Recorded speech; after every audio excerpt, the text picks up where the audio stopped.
Yo Matchmaker PH, George Kambosos versus Vasily Lomachenko. Bukas na nga po ang bakbakan nila sa ibabaw ng lona sa Australia. Dito nga po ay paglalabanan nila ang kanilang mga sarili para umakyat ulit sa tugatog ng tagumpay. Dito nga po ay grabe ang intense talaga ng kanilang face-off.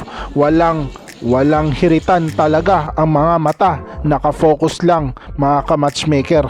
Dito nga po ay masasabi natin na intense ang bakbakan nito bukas. Walang magpapatalo ng basta-basta. Maalala natin na tinalo nga po ni Teofimo Lopez itong si Vasily Lomachenko, at dito nga po ay nakuha ni Lopez ang pagiging undisputed. Dito nga po ay gulat na gulat ang lahat nung tinalo ni Teofimo Lopez itong si Vasily Lomachenko dati. Kaya naman nakuha ang katagumpayan at kasikatan ni Teofimo Lopez nung natalo niya itong si The High Tech. At dito naman po sa kabilang banda ay tinalo rin ni George Kambosos itong si Teofimo Lopez. Kaya napakagandang bakbakan ito sapagkat even ang kanilang mga panalo. Dito nga po ay nabugbog itong si Teofimo Lopez ni George Kambosos at natalo. Nakuha ang kanyang unang talo dito kay George Kambosos na kinagulat ng lahat mga ka-matchmaker. Napakagandang bakbakan ito sapagkat pareha silang bumagsak.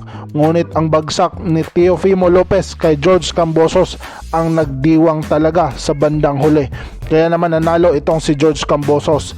Both nga po itong dalawa, Vasily Lomachenko at George Kambosos, natalo nga po dito sa undisputed fighter na si Devin Haney.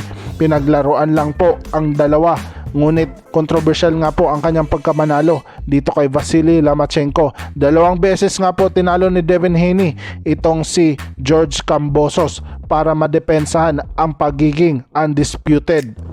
Kung sino nga po ang mananalo sa dalawa ay may tsansa na mapapalaban dito ulit kay Teofimo Lopez para makuha ang belt na hinahawakan nito.